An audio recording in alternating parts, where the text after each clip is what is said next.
ടെക്സസിലെ Austin സർവകലാശാലയിൽ നിന്നുള്ള ഒരു ഗവേഷണ സംഘം ഒരു പഠനം നടത്തി. വലിയ ആശങ്കയുണ്ടാക്കുന്നതാണ് ഈ പഠനം. വടക്കേ അമേരിക്ക പതിയെ അപ്രത്യക്ഷമാവുകയെന്നാണ് പഠനത്തിൽ കണ്ടെത്തിയിരിക്കുന്നത്.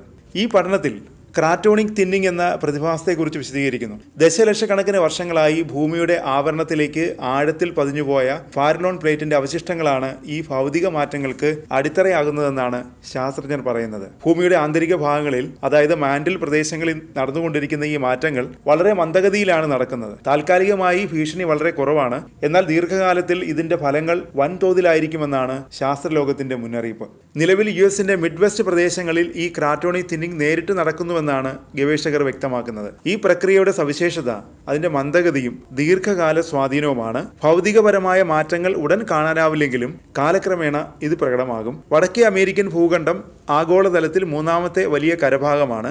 വടക്ക് ആർട്ടിക് സമുദ്രവും കിഴക്ക് അറ്റ്ലാന്റിക് സമുദ്രവും തെക്ക് കരീബിയൻ കടലും തെക്കേ അമേരിക്കയും പടിഞ്ഞാറ് പസഫിക് സമുദ്രവും ചുറ്റിപ്പറ്റിയ ഭൂപ്രദേശം ഭൂമിയിലെ കരവിസ്തൃതിയുടെ ഏകദേശം 16.5% ഉൾക്കൊള്ളുന്നു. ഈ വലിയ കരഭാഗത്തിൽ ഏറ്റവും വലിയ രാജ്യങ്ങൾ കാനഡയും യുഎസുമാണ്.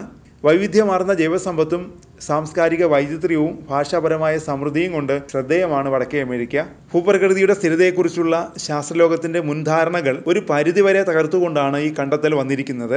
ഇതുവരെ ഭൂപടത്തിൽ മാറ്റമില്ലാതെ നിലകൊണ്ടുവന്ന ഭൂപ്രദേശങ്ങളിലെ ഈ മാറ്റത്തെക്കുറിച്ച് ശാസ്ത്രലോകം കൂടുതൽ ആഴത്തിൽ ഗവേഷണം നടത്തുമെന്നാണ് കരുതുന്നത്. ഭൂമിയുടെ കരഭാഗങ്ങൾ എങ്ങനെയാണ് രൂപപ്പെട്ടത്, പിന്നീടുള്ള കാലഘട്ടങ്ങളിൽ എങ്ങനെയാണ് അവ പുനഃസൃഷ്ടിക്കപ്പെട്ടതും അതിനോടനുബന്ധിച്ചുള്ള അസ്ഥിരതകളും ദുരന്ത സാധ്യതകളും മനസ്സിലാക്കാൻ ഈ പഠനം സഹായിക്കും.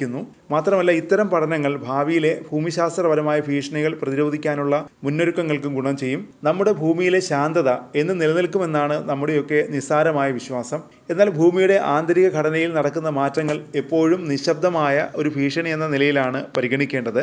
വടക്കേ അമേരിക്കയിലെ ക്രറ്റോണിനെ ചുറ്റിപ്പറ്റിയുള്ള ഈ കണ്ടെത്തൽ ഇത് വ്യക്തമാക്കുന്നുണ്ട്. ഇത്തരത്തിലുള്ള പഠനങ്ങൾ ശാസ്ത്രജ്ഞർക്ക് ഭൂമിയുടെ ഭാവിയെക്കുറിച്ച് കൂടുതൽ കൃത്യമായ ധാരണ നേടാൻ സഹായിക്കും. ഈ പ്രതിഭാസം ഉടനടി വലിയ ഭൗമ ദുരന്തങ്ങൾക്ക് കാരണമാകില്ലെങ്കിലും ദീർഘകാലത്തിൽ ഭൂഖണ്ഡങ്ങളുടെയും ഭൂമിയുടെ ആന്തരിക ഘടനയുടെയും രൂപം തന്നെ മാറ്റിക്കൊണ്ടിരിക്കും. അതുകൊണ്ട് തന്നെ ഇത്തരം ഗവേഷണങ്ങൾ മുന്നോട്ടുള്ള കാലഘട്ടത്തിൽ മനുഷ്യവംശത്തിന് വഴികാട്ടിയാകുമെന്നതിൽ സംശയമില്ല.